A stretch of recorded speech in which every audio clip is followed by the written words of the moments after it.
अध्याय 501 नई विधि। Charles Matthew के नाम से हर कोई परिचित लग रहा था, लेकिन गहराई से सोचने पर वे ठीक से याद नहीं कर पा रहे थे कि वह कौन था। उनके दिमाग में कोई स्पष्ट छवि न होने के कारण वे उसकी पहचान नहीं कर पा रहे थे, इसलिए जब वह बोला तो वे शुरू में उलझ गए, लेकिन उसकी मेज के सामने लगी नाम की पट्टी को देखकर उनके शरीर में एक सिहरन दौड़ गई। क्या वह वही साधारण दिखने वाला रहस्यमयी अन्वेषक चार्ल्स मैथ्यू था? करीब से देखने पर वह व्यक्ति वास्तव में बहुत ही साधारण था, ऐसा जिसे भीड़ भरी सड़क पर आसानी से बुलाया जा सके। इसके बावजूद चार्ल्स मैथ्यू का विश्लेषण अविश्वसनीय रूप से सटीक था। आंकड़ों से उसका निष्कर्ष सही था। भूत दूत कोई एक भूत नहीं, बल्कि एक भूत क्षेत्र था जिसने ताबूत का रूप ले लिया था, जिसे भूत ताबूत भी कहा जाता था। इस अलौकिक घटना की यही असली प्रकृति थी। उसने बाहर से रोकथाम का जो प्रस्ताव दिया था वह रोहित और अरूप गुप्ता द्वारा निकाले गए निष्कर्षों के साथ उल्लेखनीय रूप से मेल खाता था। ये स्पष्ट था कि यहाँ बैठा हर व्यक्ति कामचोर नहीं था, उनके बीच कुछ बेहद चालाक लोग छिपे हुए थे। भले ही चार्ल्स मैथ्यू के नियंत्रण वाला भूत डरावना हो या नहीं, उसका विश्लेषणात्मक कौशल उसे अधिकांश अलौकिक घटनाओं में जीवित रहने के लिए पर्याप्त था। शानदार विश्लेषणात्मक कौशल। क्या वह इस पूरे समय स्क्रीन पर मौजूद आंकड़ों पर ध्यान केंद्रित कर रहा था? रोहित ने अपने पास बैठे व्यक्ति पर ज्यादा ध्यान नहीं दिया था। यह एक ऐसा अन्वेषक था जिसकी उपस्थिति न के बराबर महसूस होती थी। एक अच्छा निष्कर्ष। उस समय अरूप गुप्ता ने बिना किसी भावना के प्रशंसा की। मुझे इस अलौकिक घटना का सामना करने के बाद ही भूत दूत के स्रोत का पता चला था, लेकिन उस समय तक अक्सर बहुत देर हो जाती है, क्योंकि लोग पहले ही भूत क्षेत्र में प्रवेश कर चुके होते हैं और बाहर नहीं निकल पाते। केवल अंतहीन रूप से पुनर्जीवित होने वाले भूत दूत द्वारा वहीं थका थका कर मार दिए जाते हैं। वर्तमान में केवल एक खास झगड़ालू बच्चा ही इस भूत क्षेत्र में प्रवेश कर सकता है और बाहर निकल सकता है। एक खास झगड़ालू बच्चा? क्या वह मेरे बारे में बात कर रहा है? रोहित ने फिर अरूप गुप्ता की ओर देखा। ऐसा लग रहा था कि वे उसके लापरवाह व्यवहार से काफी नाखुश थे और अब उसका मजाक उड़ा रहे थे। तो प्रोफेसर अरूप गुप्ता, आपकी योजना क्या है? चार्ल्स मैथ्यू ने अपनी राय देना जारी नहीं रखा, बल्कि गंभीरता से पूछा। अधीरा ने राहत की सांस ली जब बैठक का ध्यान मुख्य विषय पर वापस आ गया। ऐसा लग रहा था कि महेश बाबू अभी भी स्थिति पर नियंत्रण बनाए रख सकते हैं, अन्यथा टकराव होना बहुत आसान था जो नियंत्रण से बाहर हो सकता था।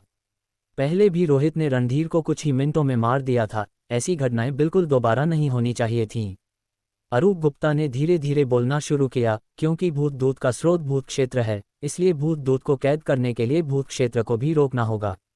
वर्तमान स्थिति के अनुसार मुख्यालय या पूरी दुनिया के लिए भी कई किलोमीटर में फैले क्षेत्र को कैद करना असंभव है। हालांकि मैंने भूत ताबूत पर शोध किया है और एक अजीब मुद्दा देखा है। इतना छोटा ताबूत इतने बड़े भूत क्षेत्र को कैसे समाहित कर सकता है? ये दमन है। क्षेत्र एक दूसरे का दमन करते हैं। बोलने वाला ली जुन था। उसका चेहरा कठोर था। यदि अपने स्वयं के क्षेत्रों वाले दो भूत एक साथ दिखाई देते हैं और दोनों क्षेत्र बनाते हैं, तो एक भूत का क्षेत्र निश्चित रूप से दब जाएगा। यदि अंतर बहुत अधिक है तो दूसरा भूत शायद क्षेत्र बना ही ना पाए। मैंने पहले भी ऐसी स्थिति का सामना किया है। उसका कोड नाम भूत ज्वाला है। वह स्वयं एक क्षेत्र बनाने में सक्षम है और इसलिए इस विषय पर बोलने का अधिकार रखता है।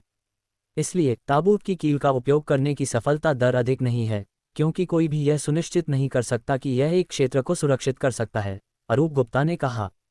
रोहन का चेहरा काला पड़ गया। प्रोफेसर अरूप गुप्ता के बयान ने वास्तव में उसकी योजना को अप्रासंगिक बना दिया, जिससे इसे फिर से उपयोग करना लगभग असंभव हो गया। और ताबूत की कील अब पहुंच के भीतर नहीं होगी। तो प्रोफेसर अरूप गुप्ता, क्या आपकी योजना किसी अन्य क्षेत्र का उपयोग करके भूत दूत के क्षेत्र को दबाने की है, जिससे इसकी गतिविधि को सबसे छोटे संभव क्षेत्र तक सीमित किया जा सके, इतना छोटा कि एक बक्से में समा सके? चार्ल्स मैथ्यू ने तुरंत समझ लिया कि अरूप गुप्ता क्या कहना चाहते थे। अरूप गुप्ता ने आगे कहा, यही एकमात्र व्यवहारिक योजना है। सवाल अब यह है कि हम ऐसी चीज कहाँ खोजें जो भूत दूत के क्षेत्र को दबा सके। खोजना लगभग असंभव है। चार्ल्स मैथ्यू ने एक पल के लिए विचार किया। भूत दूत में स्वयं अन्य भूतों को दबाने की क्षमता है। यह एक न सुलझने वाली गतिरोध की स्थिति है। भूत दूत के भूत से निपटने के लिए पास जाने की आवश्यकता नहीं है, बस सड़क से गुजरना ही पर्याप्त होगा, और यदि यह विफल रहता है तो प्रभाव महत्वपूर्ण नहीं होगा। कम से कम वह चीज भूत दूत द्वारा हल कर दी जाएगी। यदि सफल रहे तो भूत दूत से निपटा जा सकता है। उस भूत के मारने का तरीका पहले से ही सीमित होना चाहिए, और हालांकि यह अभी भी बहुत खतरनाक है, कम से कम भूत दूत की तुलना में इससे निपटना आसान है, अरूप गुप्ता ने धीरे से कहा। दो एस श्रेणी की अलौकिक घटनाओं का टकराव एक को हल करने की उच्च संभावना रखता है। ये सुनकर प्रीतम थोड़ा हैरान हुआ और बोला, बिल्कुल नहीं, आप उस भूत को जयपुर मुख्य शहर की ओर आकर्षित करना चाहते हैं। वह अरूप गुप्ता के इरादे को समझ गया था। पिछले एस क्लास अलौकिक घटना वाले भूत को जयपुर शहर में लाना, उसके भूत क्षेत्र का उपयोग करके भूत दूत को दबाना और फिर भूत दूत से निपटना। यदि वे विफल रहे तो कम से कम वह एस क्लास भूत उस भूत दूत को खत्म कर देगा, जो एक बड़ी घटना को सुझाने के ही समान होगा।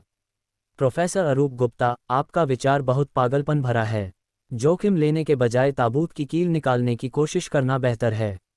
यदि चीजें बिगड़ गईं तो परिणाम अकल्पनीय होंगे, रोहन ने गंभीरता से कहा। मुझे पता है, लेकिन अगर हमें वैसे भी किसी भूत को मुक्त करना ही है तो क्यों न बाहर वाले भूत को एक मौका दिया जाए। कम से कम वह अभी तक कैद नहीं हुआ है, जबकि भूखा भूत यदि कैद हो गया तो विफलता के परिणाम सहन किए जा सकते हैं, अरूप गुप्ता ने कहा। हालांकि रोहित इसे समझ रहा था, लेकिन वह थोड़ा भ्रमित था। चूंकि वह लंबे समय से मुख्यालय का हिस्सा नहीं था, इसलिए वह पिछली प्रमुख घटनाओं से बहुत परिचित नहीं था और उसने संबंधित फाइलों की समीक्षा भी नहीं की थी, क्योंकि उनमें से कुछ मुख्यालय में अत्यधिक गोपनीय थीं और सामान्य भूत संचालकों के लिए सुलभ नहीं थीं। केवल जब कोई एक निश्चित स्तर पर पहुंच जाता है तभी फाइलें धीरे धीरे प्रकट की जाती हैं। अरूप गुप्ता उस एस क्लास अलौकिक घटना के भूत को फुसलाना चाहते हैं। उसने अपने बगल में बैठे अनिकेत से पूछा। अनिकेत कुछ हैरान हुआ और बोला, भाई रोहित, तुम्हें नहीं पता। तुम क्या कह रहे हो? मैं इस काम में बहुत समय से नहीं हूँ। स्वाभाविक रूप से मुझे पहले की बड़ी घटनाओं के बारे में ज़्यादा जानकारी नहीं है और मेरा स्तर अभी हाल ही में बढ़ाया गया है। मुझे नई डिक्रिप्टेड फाइलों को देखने का समय नहीं मिला है। क्या यह अजीब है कि मुझे नहीं पता? रोहित ने कहा। यह सच है, मैंने उस पर ध्यान नहीं दिया। अनिकेत मुस्कुराया और बोला, वह विदेश में हुई एक एस क्लास अलौकिक घटना थी, जिसे फाइलों में आर्ट गैलरी घटना कहा गया है, लेकिन यह विदेशी फाइलों से अनुवादित नाम है। तुम जानते ही हो, विदेशियों का नाम रखने का स्तर हमेशा कितना निम्न होता है।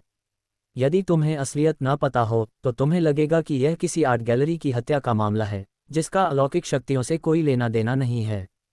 यहाँ मुख्यालय इसे और अधिक सीधे तौर पर बुलाता है शापित पेंटिंग घटना। शापित पेंटिंग घटना। रोहित के हाव भाव बदल गए। क्या तुम मुझे इसके बारे में और बता सकते हो? बताने के लिए बहुत कुछ नहीं है, बस इतना कि एक पेंटिंग से एक भूत निकला और उसने अंधाधुंध हत्याएं शुरू कर दीं। ऐसा लगता है कि जिस किसी ने भी वह पेंटिंग देखी वह उस भूत का निशाना बन गया। हालांकि यह सिर्फ एक अनुमान है, लेकिन वास्तव में जो लोग मरे थे वे सभी उस गैलरी में गए थे, अनिकेत ने सिर हिलाते हुए कहा।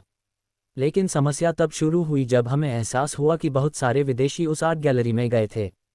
जब तक हमने प्रतिक्रिया दी तब तक वह भूत बहुत से लोगों को मार चुका था। रोहित ने पूछा, कितने लोग मरे? जयपुर शहर से भी ज़्यादा। अनिकेत मुस्कुराया, क्योंकि मौतें इतनी व्यापक थीं, इसलिए उनका हिसाब रखना मुश्किल था, लेकिन तब से कोई भी घर में पेंटिंग टांगने की हिम्मत नहीं करता। ऐसा लगता है कि वह भूत किसी भी पेंटिंग में दिखाई दे सकता है। हालांकि यह बाद में निकाला गया निष्कर्ष है और पूरी तरह से निश्चित नहीं है। भले ही यह सच हो, वह भूत अब पेंटिंग में प्रवेश नहीं कर सकता। क्यों? रोहित ने पूछा। अनिकेत ने उत्तर दिया, भूत संचालकों की एक टीम के पूरी तरह से नष्ट होने की कीमत पर किसी ने भूत के शरीर पर सोने का बना एक क्षमादान कैंडलस्टिक छोड़ दिया था। हालांकि वे भूत को कैद नहीं कर सके, लेकिन अगर उसके शरीर पर सोने जैसी कोई चीज़ है तो इसकी संभावना कम है कि वह अब हत्या करने के लिए पेंटिंग में प्रवेश कर सके। मुझे बस इतना ही पता है, बाकी मेरे लिए स्पष्ट नहीं है, क्योंकि यह विदेशी फाइलों से है और इसकी उच्च संभावना है कि उन्होंने मुख्य जानकारी छिपाई हो। इसलिए बस उन्हें देख लो, लेकिन उस फाइल को बहुत गंभीरता से मत लेना। हालांकि मुझे अभी भी उस समय मुख्यालय के फैसले समझ नहीं आते। वह चीज़ विदेश में मार रही थी और फिर भी मुख्यालय ने स्पष्ट रूप से उसे भूत मोमबत्ती के साथ समर्थन दिया। हम यहाँ अपनी समस्याओं को संभालने में भी सक्षम नहीं हैं। जैसे जैसे वह बोलता गया, अनिकेत एक बार फिर उलझन में दिखने लगा। वह वही चीज़ थी। रोहित ने अनिकेत की आगे की बातों को बहुत ध्यान से नहीं सुना, बल्कि सोने के क्षमादान के बारे में सुनकर गहरे विचार में डूब गया। क्योंकि रोहित को याद था कि जिस भूत की वे बात कर रहे थे वह वास्तव में क्या था। जब वह जयपुर शहर में आलिया के अपार्टमेंट में रह रहा था तब उसने जयपुर शहर में एक भूत को घूमते हुए देखा था, जो एक भूत क्षेत्र के भीतर छिपा हुआ था। वह उस समय भाग्यशाली था और उस भूत क्षेत्र में नहीं खींचा गया था, अन्यथा उसने सोचा कि वह निश्चित रूप से मर गया होता। तो वह चीज़ एस क्लास अलौकिक घटना का स्रोत है, जिसका कोड नाम शापित पेंटिंग है। रोहित ने विचार किया। अरूप गुप्ता की योजना उस भूत को यहाँ फुसलाने की थी ताकि शापित पेंटिंग वाले भूत का उपयोग भूत दूत को दबाने के लिए किया जा सके, और यदि वह विफल रहता है तो शापित पेंटिंग को ठिकाने लगाने के लिए भूत दूत का उपयोग किया जा सके। ध्यान से विचार करने पर यह वास्तव में आग से खेलने जैसा था। अध्याय 502 मुख्यालय की नींव। बैठक का एजेंडा मोटे तौर पर चर्चा के बाद तय कर लिया गया। रोहन की ताबूत की कील वाली योजना को अस्थायी रूप से टाल दिया गया और वर्तमान में प्रोफेसर अरूप गुप्ता की भूत पेंटिंग योजना पर काम किया जा रहा है। हालांकि ये कई विकल्पों में से केवल एक है। अधीरा को उम्मीद है कि अन्य लोग वैकल्पिक योजनाएं बनाना जारी रखेंगे, भले ही वे केवल बैकअप के रूप में हो, ताकि कोई समस्या आने पर प्रतिक्रिया की कमी न हो। हालांकि योजना के विशिष्ट कार्यान्वयन पर बैठक में चर्चा नहीं की गई। यह उम्मीद की जाती है कि मुख्यालय का थिंक टैंक संतोषजनक उत्तर देगा और दूसरों को इसके बारे में चिंता करने की आवश्यकता नहीं है। लेकिन बेहतरीन योजनाओं को भी क्रियान्वित करने के लिए किसी की आवश्यकता होती है। यह अनुमान लगाया जा रहा है कि भविष्य में कुछ बदकिस्मत भूत संचालकों को कार्य सौंपे जाएंगे। रोहित को पूरा विश्वास है कि इस बार वह निश्चित रूप से उनमें से एक नहीं होगा, क्योंकि अगर मुख्यालय उसे फिर से काम सौंपता है तो ये सरासर दादागिरी होगी। दोपहर के आसपास बैठक समाप्त होने के करीब पहुंची। आज की पहली बैठक यहीं समाप्त होती है, लेकिन मामला अभी खत्म नहीं हुआ है। सामान्य कार्यवाही के बाद कल दूसरी बैठक होगी। मुझे आशा है कि हर कोई तैयार रहेगा। अधीरा ने बैठक के अस्थायी समापन की घोषणा करने से पहले समय देखा, लेकिन अंत में उसने सख्त आलोचना के साथ कुछ विशिष्ट नाम पुकारे। बैठक समाप्त करने से पहले मुझे रोहित को कड़ी फटकार लगानी होगी। रोहित ने विश्राम क्षेत्र में रणधीर के साथ लड़ाई की, जिससे सीधे तौर पर रणधीर के भयंकर भूत का पुनर्जन्म हुआ, जिसके परिणामस्वरूप मुख्यालय ने एक शीर्ष स्तर का भूत संचालक खो दिया।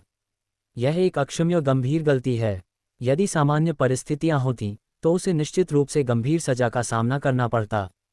जैसे ही वह बोला, अधीरा स्पष्ट रूप से क्रोधित दिखाई दिया। वह पला गया। रोहित ने अपने पास बैठे अनिकेत की ओर देखा।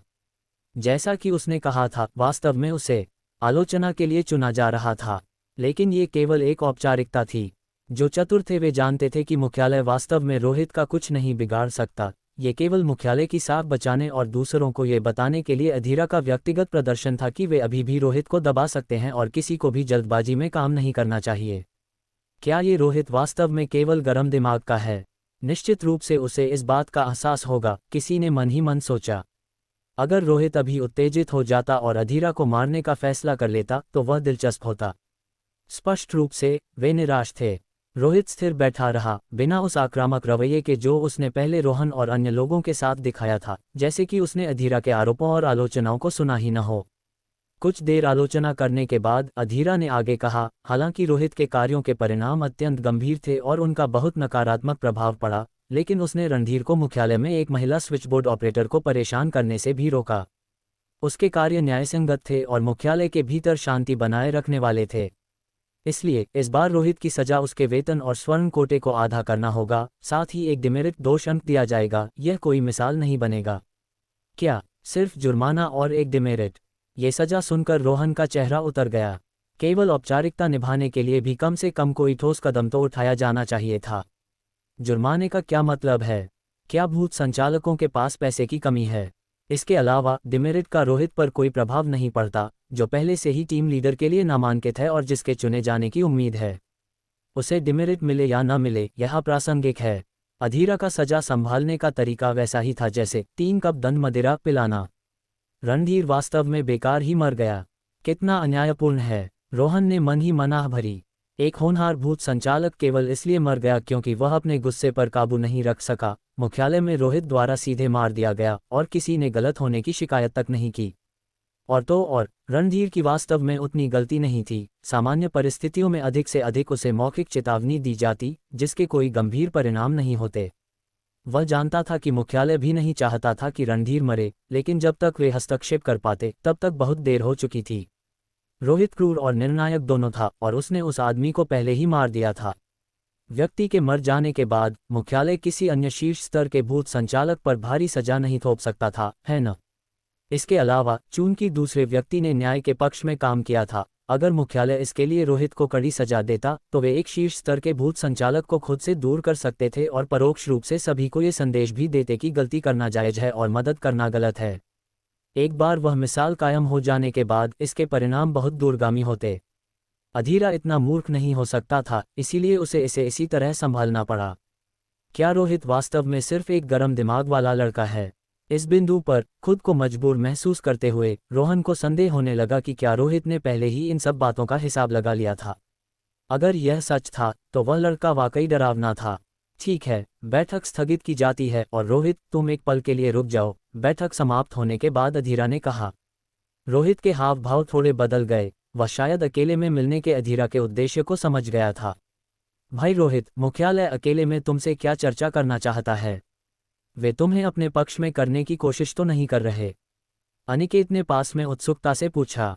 रोहित ने उसकी ओर देखा और कहा, क्या तुम सकारात्मक नहीं सोच सकते? शायद वे मुझे इनाम देना चाहते हैं। तुमने मुख्यालय में किसी को मार दिया और बैठक के दौरान लगभग लड़ाई कर ली। क्या तुम्हें सच में लगता है कि वे तुम्हें इनाम देंगे? मुझे तो विश्वास नहीं होता, अनिकेत ने सिर हिलाते हुए कहा। ऐसा जरूरी नहीं है, अनिकेत ने कहा, तो तुम बस इंतजार करो और देखो। मैं पहले निकल रहा हूँ। कुछ भी हो तो मुझसे संपर्क करना। मुझे अगले कुछ दिनों तक जयपुर मुख्य शहर में होना चाहिए। समझ गया, रोहित ने सिर हिलाया। जल्द ही एक एक करके बाकी सब चले गए, केवल अधीरा, अरूप गुप्ता और महेश बाबू नाम के एक वृद्ध व्यक्ति रह गए। रोहित, क्या तुम जानते हो कि मैंने तुम्हें रुकने के लिए क्यों कहा? दूसरों के जाने के बाद अधीरा ने पूछना शुरू किया। रोहित ने कहा, क्या यह ओवरटाइम के पैसे के लिए नहीं है? अधीरा ने इस पर अपने होंठ सिकुड़े और कहा, तुम्हें ये काफ़ी अच्छी तरह याद है, लेकिन ये केवल उन चीज़ों में से एक है। कुछ और महत्वपूर्ण है जिस पर मैं तुमसे अकेले में चर्चा करना चाहता हूँ। हालांकि ये बात करने की जगह नहीं है। मेरे पीछे आओ, हम चलते चलते बात कर सकते हैं। अपनी बात पूरी करने के बाद उसने इशारा किया और फिर पास में खड़ी एक छोटी सर्विस गाड़ी की ओर इशारा किया। जरूर, जब तक उपमंत्री अपनी बात से पीछे नहीं हटते, मैं किसी भी मामले पर चर्चा करने के लिए तैयार हूं, रोहित ने उदासीनता से कहा। बहुत जल्द वे चारों कार में सवार हो गए, जिसे एक स्टाफ सदस्य चला रहा था, और वह धीरे धीरे उस क्षेत्र से निकल गई। रास्ते में अधीरा ने कहा, सच कहूं तो मुझे इस समय तुम्हारे साथ इस पर चर्चा नहीं करनी चाहिए, लेकिन मुझे डर है कि अगर मैं तुम्हें आखिरी समय पर सूचित करूं तो तुम गलत समझ सकते हो। इसलिए कुछ सोच विचार के बाद मैंने अभी तुम्हारे साथ इस पर चर्चा करने का फैसला किया है। बेशक तुम असहमत हो सकते हो, मुख्यालय केवल एक सुझाव दे रहा है और तुम्हें फैसला करने के लिए मजबूर नहीं करेगा। जिस तरह से आप बात कर रहे हैं, ऐसा लग रहा है कि आप मुझे बेचने वाले हैं, रोहित ने उसकी ओर देखते हुए टिप्पणी की। आमतौर पर जब लोग कहते हैं कि वे आपको मजबूर नहीं करेंगे, तो इसका अक्सर मतलब होता है कि कोई विकल्प ही नहीं है न? अरूप गुप्ता चुप रहे, एक बार फिर लकड़ी की मूर्ति होने का नाटक करते हुए। अधीरा ने आगे कहा, यह एक फैसला है जो मैंने लिया है और इसका दूसरों से कोई लेना देना नहीं है। चूंकि तुम्हें घुमा फिरा कर बात करना पसंद नहीं है, इसलिए मैं सीधे मुद्दे पर आता हूँ। सच तो यह है कि मुख्यालय को उम्मीद है कि तुम टीम लीडर के चयन से पीछे हट जाओगे और पद को अस्वीकार कर दोगे। ये सुनकर रोहित ने थोड़ा माथा सिकोड़ा। ऐसा क्यों? मैं कह नहीं सकता, लेकिन अगर तुम सहमत होते हो तो मुख्यालय तुम्हें मुआवजा देगा और मेरा मानना है कि तुम संतुष्ट होगे, अधीरा ने कहा। मैंने सुना है कि टीम लीडर का चयन वास्तव में केवल प्रभाव के लिए एक संघर्ष है, कि प्रत्येक टीम लीडर हितों के एक अलग समूह का प्रतिनिधित्व करता है और कुछ लोगों को पहले से ही चुन लिया गया है। तो क्या यह मुझे शक्तिहीन और बिना प्रभाव वाले हाई स्कूल छात्र को बलि का बकरा बनाता है? रोहित ने पलटवार किया। अधीरा ने गंभीरता से कहा, नहीं, अगर तुम टीम लीडर योजना का हिस्सा बनने पर जोर देते हो तो अपने बायोडेटा के साथ तुम निश्चित रूप से टीम लीडर बन जाओगे। बात बस इतनी है कि तुम इस पद के लिए उपयुक्त नहीं हो। हालांकि तुम्हारी बात में दम है, हर टीम लीडर के पीछे वास्तव में जुड़े हुए हित होते हैं, लेकिन वह सबसे महत्वपूर्ण चीज़ नहीं है। ये संतुलन के बारे में है। मुख्यालय को स्थितियों को स्थिर करने के लिए टीम लीडरों की आवश्यकता है, चाहे वह अलौकिक घटनाएं हों, लोक कथाओं वाले आत्मा संचालक हों या स्थानीय सार्वजनिक सुरक्षा, सभी को उनकी सहायता की आवश्यकता होती है और केवल शीर्ष स्तर के आत्मा संचालक ही इसे संभाल सकते हैं। तुम निश्चित रूप से मानदंडों को पूरा करते हो, लेकिन कुछ और भी हैं जो इससे भी बेहतर फिट बैठते हैं। यदि तुम पद छोड़ते हो तो तुम्हारी जगह लेने वाला ली जुन होगा। रोहित ने अपना हाथ हिलाया और कहा, मुझे स्थितियों या उपयुक्तता के बारे में समझ नहीं आता। यदि आप चाहते हैं कि मैं पद छोड़ दूं तो ठीक है, लेकिन आपका प्रस्ताव क्या है? वह टीम लीडर बनने के लिए विशेष रूप से उत्सुक नहीं था। हालांकि टीम लीडर के रूप में अधिक शक्ति और संसाधन हो सकते थे, लेकिन यह अपनी खुद की मुसीबतों के साथ आता था। यदि उसे कुछ ठोस लाभ मिल सकते थे तो उसे टीम लीडर कार्यक्रम छोड़ने की परवाह नहीं थी, और मुख्यालय छोड़ने से भी कोई फर्क नहीं पड़ता था। यदि तुम सहमत हो तो इतना ही काफ़ी है। जहां तक तुम्हारी मांगों का सवाल है, मुख्यालय उन्हें पूरा करने की कोशिश करेगा, अधीरा ने कहा। मैं तुम्हें अब दूसरी जगह ले जाने वाला हूँ। रोहित की नज़रें झपकीं, लेकिन उसने कुछ नहीं कहा, बस कार में बैठा रहा और उसे मुख्यालय के हवाई हमले वाले आश्रय एयर रेड शेल्टर की ओर जाते हुए देखता रहा, जो जमीन में और गहराई की ओर जा रहा था, जैसे कि उसके पाताल की ओर बढ़ रहा हो। मौका पाकर वह अपने बगल में बैठे महेश बाबू की ओर मुड़ा और पूछा, आपकी उम्र क्या है, सर? आपकी उम्र का कोई आत्मा संचालक देखना काफ़ी दुर्लभ है। महेश बाबू बस मुस्कुराए और जवाब न देने का फैसला किया। यदि तुम कुछ पूछना चाहते हो तो तुम सीधे मुझसे पूछ सकते हो। महेश बाबू की पहचान विशेष है और ऐसी चीजें हैं जिनका वे खुलासा नहीं कर सकते, अरूप गुप्ता अंततः बोले। आप वास्तव में कष्टप्रद हो सकते हैं, रोहित ने टिप्पणी की। आप शायद जानते हैं कि मैं किसके बारे में पूछताछ करना चाहता हूं। खैर, फिर मैं सीधे तौर पर कहता हूं। आप चीन गणराज्य युग, रिपब्लिक ऑफ चाइना एरा के बारे में कितना जानते हैं?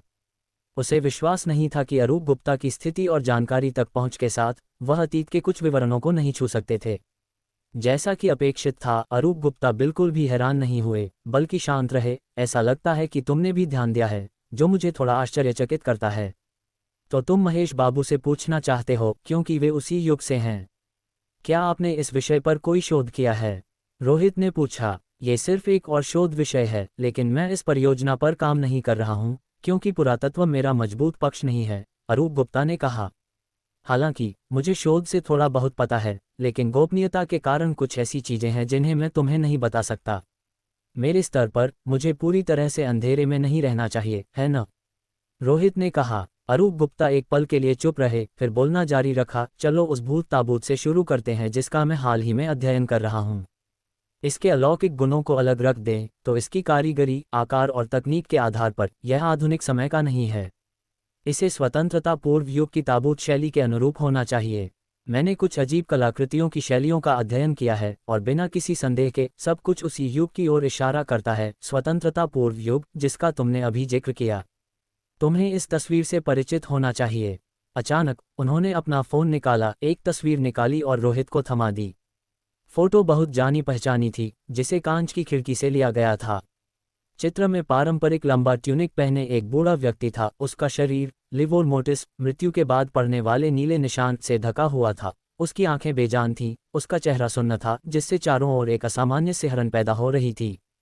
ये वही फोटो है जिसे मैंने पहले एक ऑनलाइन फोरम पर देखा था। ये बूढ़ा आदमी दरवाजा खटखटाने वाला भूत, डोर नॉकिंग घोस्ट है। रोहित का चेहरा गंभीर हो गया। उसके फ़ोन में भी यह फ़ोटो जमा थी, लेकिन मुख्यालय के लिए यह फ़ोटो प्राप्त करना कोई कठिन काम नहीं था। मैंने कुछ ऐसी तस्वीरें इकट्ठी की हैं जिनमें भूतों को कैद किया गया है, अरूप गुप्ता ने अपना फ़ोन वापस लेते हुए कहा। ये वह छवि है जिसे डोर नॉकिंग घोस्ट के रूप में जाना जाता है। तुम्हें इससे बहुत परिचित होना चाहिए, लेकिन मैं तुम्हें जो दिखाना चाहता था वह उस भूत का रूप नहीं, बल्कि उसके कपड़े पहनने की शैली थी। रोहित ने कहा, आपका मतलब है कि डोर नॉकिंग घोस्ट भी स्वतंत्रता पूर्व युग का एक बूढ़ा व्यक्ति है? साफ तौर पर, अरूप गुप्ता ने कहा, ये काले रंग के लंबी आस्तीन वाले कपड़े उसी युग की शैली हैं। ऐसे कई समान सबूत हैं और उनमें से अधिकांश एक ही कालखंड की ओर इशारा करते हैं। हालांकि मुझे उस युग में बहुत दिलचस्पी नहीं है, इसलिए मैंने इस पर शोध करने में ज़्यादा समय नहीं बिताया है। क्या आप भूत पुनरुत्थान के संभावित स्रोत को जानते हैं, फिर भी आप इसकी गहराई में नहीं जा रहे हैं? रोहित चकित था। क्योंकि यह आवश्यक नहीं है, अरूप गुप्ता ने कहा, यह सिर्फ एक जवाब है, लेकिन इससे परिणाम नहीं बदलेगा, इसलिए मैंने इस पर समय बर्बाद नहीं किया। हालांकि प्रोफेसर बाई को इस मामले में अधिक रुचि है। वे एक इतिहासकार और साहित्य के विद्वान हैं और वे इस पर नज़र रख रहे हैं। रोहित ने कहा, क्या आपने नहीं सोचा कि सच्चाई जानने से वर्तमान की अलौकिक घटनाएं पूरी तरह हल हो सकती हैं? मैंने इसके बारे में सोचा है, लेकिन यह यथार्थवादी नहीं है। उदाहरण के लिए, स्वतंत्रता पूर्व युग के दौरान भी भूत दिखाई देते थे और भूत संचालक भी उभरे थे। लेकिन वर्तमान स्थिति को देखते हुए ये बिल्कुल स्पष्ट है कि उस युग के लोग विफल रहे। हालांकि मुझे नहीं पता कि उन्होंने सभी अलौकिक घटनाओं से अस्थायी रूप से निपटने के लिए किन तरीकों का इस्तेमाल किया, लेकिन वह महत्वपूर्ण नहीं है। महत्वपूर्ण यह है कि हमें आज होने वाली तेजी से बढ़ती अलौकिक घटनाओं का जवाब देना चाहिए, अरूप गुप्ता ने गंभीरता से कहा। मैं अतीत पर विचार नहीं करूंगा, केवल भविष्य पर। तुम्हें भी ऐसा ही करना चाहिए। उत्तर खोजना बहुत सार्थक नहीं है। समस्या का समाधान करना वर्तमान में सबसे जरूरी मामला है। यह आदमी। अरूप गुप्ता की बात सुनकर रोहित को उछलकर उसे एक मुक्का मारने की इच्छा हुई। ये स्पष्ट था कि सच्चाई को समझना संभव था, फिर भी अरूप गुप्ता को इसमें कोई दिलचस्पी नहीं थी। यदि स्वतंत्रता पूर्व युग के दौरान वास्तव में भूत संचालक थे तो वे सभी गायब नहीं हो सकते थे। उनके अवशेष जरूर होंगे, रोहित ने कहा। उन्हें खोजने से सच्चाई सामने आ सकती है। आपको दिलचस्पी नहीं हो सकती, लेकिन मुझे है, अरूप गुप्ता ने तब कहा। ये सच है, लेकिन दुर्भाग्य से महेश बाबू तुम्हारा निशाना नहीं है। क्यों? वे वास्तव में स्वतंत्रता पूर्व युग में पैदा हुए थे, लेकिन वे एक अनाथ हैं, बिना माता पिता या रिश्तेदारों के, यहाँ तक कि उनका कोई नाम भी नहीं था। वे केवल इतना जानते हैं कि उन्हें बाबू उपनाम वाले एक परिवार ने गोद लिया था। दुर्भाग्य से जब वे 5 साल के थे तब उस परिवार की मृत्यु हो गई और महेश बाबू को अपने पालक माता पिता के नाम भी नहीं पता, केवल उनका उपनाम पता है। इसलिए वे कभी स्वतंत्रता पूर्व युग के भूत संचालकों के दायरे में नहीं आए, अरूप गुप्ता ने कहा। पास खड़े महेश बाबू धीरे से हंसे। ऐसे अराजक समय में जीवित रहना ही काफी था, ऐसी बारीकियों की चिंता कौन करता। रोहित का दिल अचानक बैठ गया। अगर ऐसा था तो सुराग और जवाब यहीं खत्म हो गए थे। हालांकि अरूप गुप्ता ने आगे कहा, लेकिन जो बात महेश बाबू को अन्य भूत संचालकों से अलग बनाती है वह यह है कि वे एक जन्मजात भूत संचालक हैं। आपका क्या मतलब है? रोहित ने फिर से उनकी ओर देखते हुए पूछा। इसका मतलब है कि महेश बाबू अपनी मां के गर्भ में रहते हुए ही एक भूत संचालक थे। वे भूत संचालकों के बीच एक विसंगति है। उनके शरीर के भीतर का भूत पहले से ही उनके साथ जुड़ चुका है और स्थायी रूप से स्थिर अवस्था में है। यदि तुम्हें इसे समझना कठिन लगता है तो तुम सीधे महेश बाबू को ही एक भूत मान सकते हो, अरूप गुप्ता ने समझाया। उनकी आवाज़ उस गहरी गलियारे में गूंज उठी जहां उनके अलावा कोई और नहीं था, लेकिन जो जानकारी सामने आई उसने रोहित को स्तब्ध कर दिया। ये कैसे संभव है? रोहित उस समय लगभग अपने पैरों पर उछल पड़ा। एक जन्मजात भूत साधक, गर्भ से ही भूत का साथ, उसका अपना अस्तित्व ही एक भूत जैसा हो सकता है। अरूप गुप्ता ने कहा, कुछ भी असंभव नहीं है अगर यह भयंकर भूतों को निष्क्रिय कर सके। इसे हासिल करना कठिन नहीं होना चाहिए, है न? हालांकि मुझे संदेह है कि महेश बाबू की मां ने उनके साथ गर्भवती होने के दौरान किसी विशेष विधि का उपयोग किया होगा जिससे भ्रूण के भीतर भूत निष्क्रिय हो गया। जब तक वह पुनर्जीवित नहीं होता, नवजात शिशु एक प्राकृतिक भूत साधक होगा। बेशक विफलता का जोखिम भी है, जिसका परिणाम एक भूत भ्रूण होगा। बेशक ये केवल मेरा काल्पनिक अनुमान है। शायद वे एक अद्वितीय, न दोहराए जाने वाले मामले हैं, लेकिन मुझे स्वीकार करना होगा कि भयंकर भूतों पर महारत हासिल करने का ये तरीका एकदम सही है। मैं महेश बाबू से प्रेरित हुआ और अपना शोध शुरू किया क्योंकि मेरा मानना है कि उनका अस्तित्व एक दिशा की ओर इशारा करता है, उन्होंने आगे कहा। रोहित ने उनकी ओर घूरते हुए पूछा, तो आपने भूत दूत के रूप में जाने जाने वाले भयानक जीवों को पैदा किया। प्रयोगों में जोखिम होता है, विशेष रूप से भूतों जैसे अनियंत्रित खतरनाक तत्वों के साथ। लेकिन अगर सफल रहा तो मैं महेश बाबू जैसे और भी भूत साधकों को पैदा करने के लिए भूत ताबूत का उपयोग कर सकता था और अंततः मैं सभी अलौकिक घटनाओं को समाप्त कर सकता था, अरूप गुप्ता ने धीरे से कहा। तो यही असली कारण था कि वह भूत ताबूत को पाने के लिए बेताब थे। इसमें कोई दो राय नहीं है कि अरूप गुप्ता की दृष्टि दूरगामी थी और उनकी महत्वाकांक्षाएं बड़ी थीं। यदि वे सफल हो जाते तो वे वास्तव में वैश्विक प्रवृत्तियों को प्रभावित कर सकते थे। कोई आश्चर्य नहीं कि मुख्यालय उन्हें एक राष्ट्रीय संपत्ति मानता था। आपने अपनी क्षमता से अधिक बड़ा ग्रास निगलने की कोशिश की है, रोहित ने कठोर चेहरे के साथ कहा। भूत दूत हर किसी के लिए एक बुरा सपना बन गया है। नहीं, वह सिर्फ एक अस्थायी खतरा है। भूत दूत से अंततः निपटा जा सकता है, लेकिन भविष्य की आशा सबसे महत्वपूर्ण है। भूत ताबूत का प्रयोग विफल होने के बाद मुझे एक नई दिशा मिली तुम्हारी बदौलत। तुम्हें हमारा पिछला सौदा जारी रखना चाहिए। मुझे वह चीज़ चाहिए और बदले में तुम यहाँ से कुछ ले जा सकते हो। मैं तुम्हें निराश नहीं करूँगा, अरूप गुप्ता ने रोहित के हाथ में मौजूद मानव त्वचा की स्क्रॉल, ह्यूमन स्किन स्क्रॉल की ओर अपनी नज़रें घुमाते हुए कहा। बेशक वे अभी भी मानव त्वचा की स्क्रॉल के अस्तित्व के बारे में नहीं जानते थे, केवल इतना जानते थे कि रोहित के पास कुछ अत्यंत अद्वितीय है जो संभवतः भयानक जानकारी प्रदान करने में सक्षम है। यह उनके लिए उपयोगी होगा। यहाँ से कुछ ले जाऊं। उस समय रोहित को एहसास हुआ कि वह कार से एक भूमिगत बेस पर पहुंच गया था। ये कौन सी जगह है? उसने पूछा। अधीरा ने कहा, एक जेल, कुछ विशेष वस्तुओं को रखने की जगह। ये देखकर रोहित के हाव भाव बदल गए। क्या सफलतापूर्वक कैद किए गए भूतों को यहाँ रखा जाता है? नहीं, सिर्फ कुछ विशेष वस्तुएं जो बहुत खतरनाक नहीं हैं। भूतों को कैद करने का वास्तविक स्थान रहस्यों के भीतर का एक रहस्य है। यहाँ तक कि मैं भी उसे नहीं जानता। यह उतनी ही दूरी है जहाँ तक मेरा अधिकार क्षेत्र पहुँच सकता है।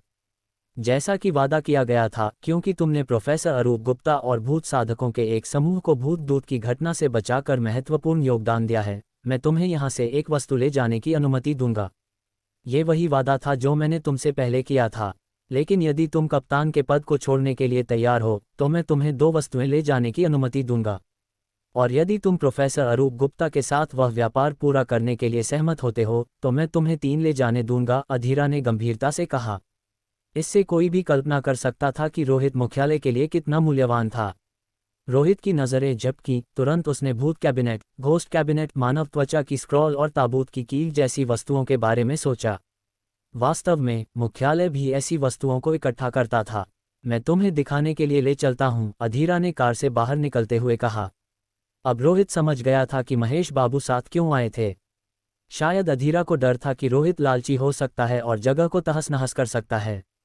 अब महेश बाबू के साथ होने पर रोहित कोई कदम उठाने की हिम्मत नहीं करेगा।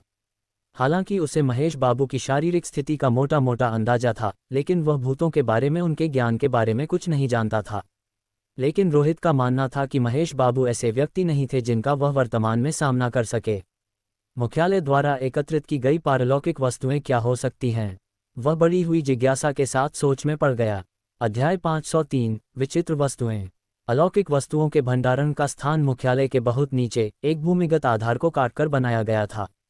संकरे और गहरे गलियारे दमनकारी और घुटन भरे थे। कंक्रीट की मोटी दीवारों पर हल्की रोशनी टिमटिमा रही थी, जो आगे के रास्ते को बमुश्किल रोशन कर पा रही थी। चारों ओर का सन्नाटा डरावना और बेचैन करने वाला था, केवल उनके छोटे समूह के कदमों की आवाज़ गूंज रही थी। यहाँ की हवा कुछ धुंधली और भारी थी, जिससे सांस लेना मुश्किल हो रहा था। यदि कोई साधारण व्यक्ति लंबे समय तक यहाँ रहे तो वह निश्चित रूप से ऑक्सीजन की कमी से दम तोड़ देगा। चलते हुए अधीरा ने कहा, सच कहूँ तो मेरे अनुसार कुछ चीज़ों को हमेशा के लिए सील कर दिया जाना चाहिए, ताकि वे इस दुनिया में फिर कभी न दिखें। इन वस्तुओं की उपस्थिति केवल बड़ी समस्याओं को जन्म देती है, लेकिन अब सबसे बड़ा मुद्दा ये नहीं रह गए हैं। इसलिए आज तुम्हें यहाँ लाना काफ़ी अभूतपूर्व है। रोहित चुप रहा और शांत भाव से उनके पीछे चलता रहा। जल्द ही आगे के रास्ते के किनारे कमरों की एक श्रृंखला दिखाई दी, जिनमें से प्रत्येक पर 001, 002 जैसे नंबर लिखे थे, जो दूर गलियारे के एक मोड़ तक जा रहे थे। हम पहुंच गए हैं, यहीं अलौकिक वस्तुओं को रखा जाता है। ये पहला कमरा है, तुम आकर देख सकते हो। यदि तुम्हें विस्तृत जानकारी चाहिए तो तुम मुझसे या प्रोफेसर अरूप गुप्ता से पूछ सकते हो। अधीरा पहले छोटे कमरे के प्रवेश द्वार पर रुक गया। कमरे का दरवाजा स्टील का बना था, मोटा और मजबूत। दरवाजे के ऊपर एक छोटी खिड़की थी और हल्के पीले कांच के माध्यम से अंदर का नज़ारा देखा जा सकता था।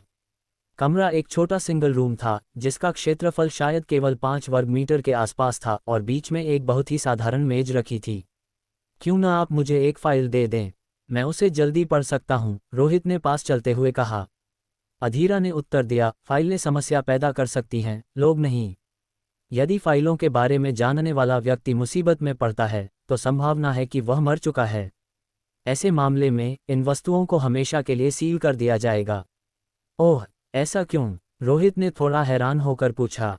यदि फाइलों को जानने वाले भी जीवित नहीं बच पा रहे हैं तो इसका मतलब है कि स्थिति पूरी तरह से नियंत्रण से बाहर हो गई है।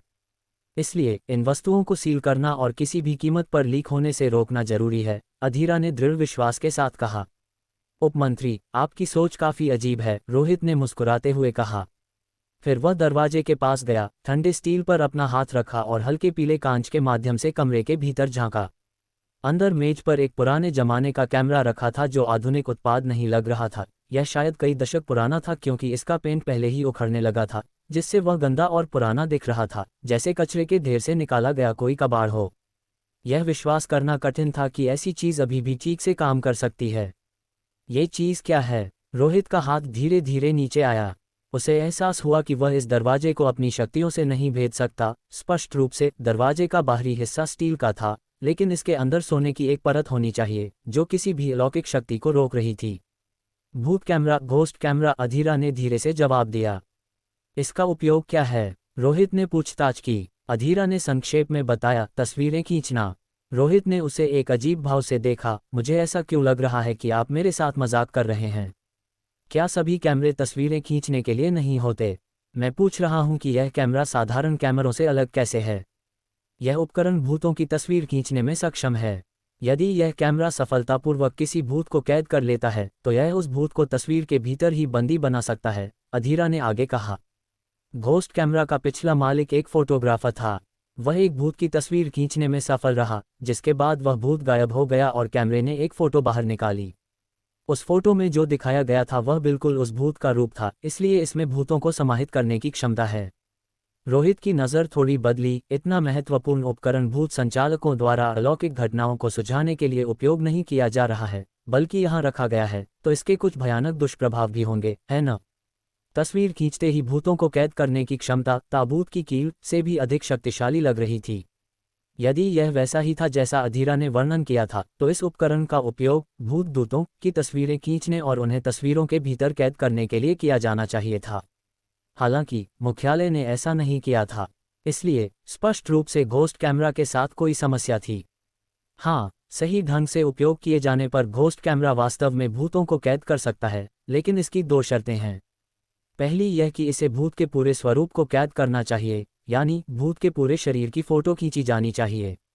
यदि हाथ या पैर गायब है तो घोस्ट कैमरा कैद करने की प्रक्रिया पूरी नहीं कर पाएगा, अधीरा ने समझाया। रोहित ने फिर से पूछा, और दूसरी शर्त?